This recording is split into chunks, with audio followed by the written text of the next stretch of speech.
Choose the option, हमें बोला गया है choose the option whose pair doesn't have same dimension. किसके पास, अगेन हमको वो वाला पेयर देखना है जिसका डायमेंशन सेम नहीं है। तो वन बाय वन हम सारे ऑप्शन देख लेते हैं।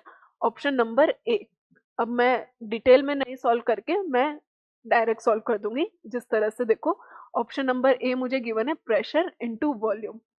तो प्रेशर इनटू वॉल्यूम का इसका डायमेंशन हमारे पास कितना आएगा, प्रेशर होता है हमारे पास फोर्स अपॉन एरिया, तो ये हो जाएगा हमारे पास एम एल, या फिर लिखो force upon area into volume. तो इसका जो डायमेंशन आ रहा है, इसका डायमेंशन हमारे पास निकल कर आ रहा है, फोर्स का हम जानते हैं M L T minus two, area L square, volume को हम जानते हैं L Q.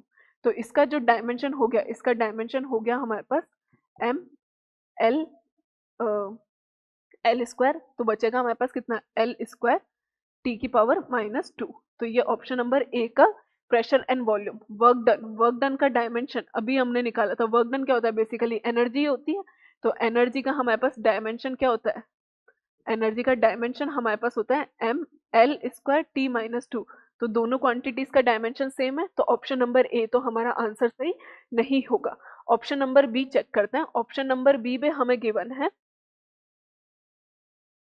Option number B हमें गिवन है force into time, force into time. इसका डायमेंशन हमारे पास क्या हो जाएगा, इसका डायमेंशन हमारे पास हो गया force M L T minus two, और टाइम का हमारे पास होता है T.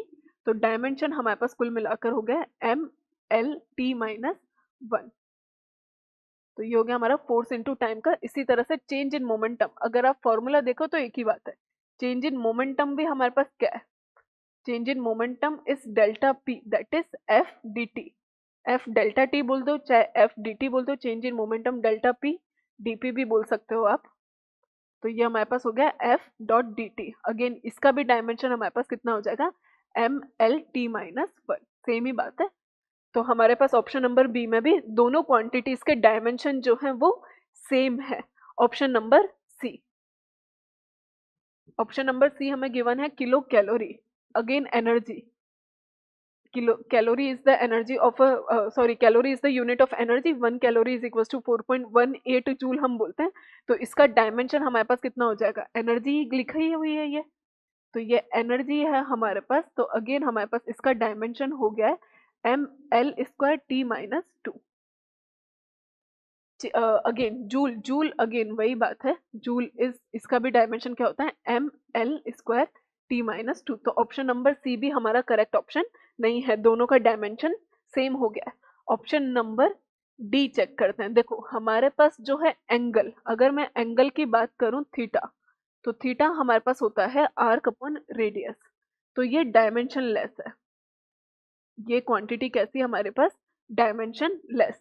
But number of moles, अब देखो नंबर दिया हुआ है हमको, तो ऐसा नहीं समझना है कि वो नंबर है यानी कि वो डायमेंशन लेस है।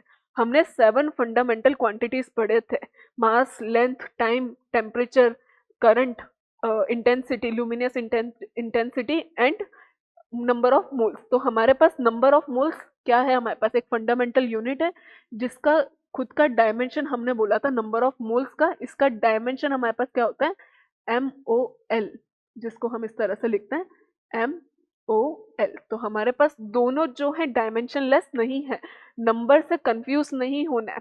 Mole is a fundamental quantity, तो उसका डायमेंशन हम किस तरह से लिखते हैं एम ओ एल। तो हमारे पास इन दोनों क्वांटिटीज का डायमेंशन सेम नहीं है, तो आंसर क्या हो जाएगा option number D. Option number D will be the correct answer. तो ये था हमारा क्वेश्चन नंबर 3।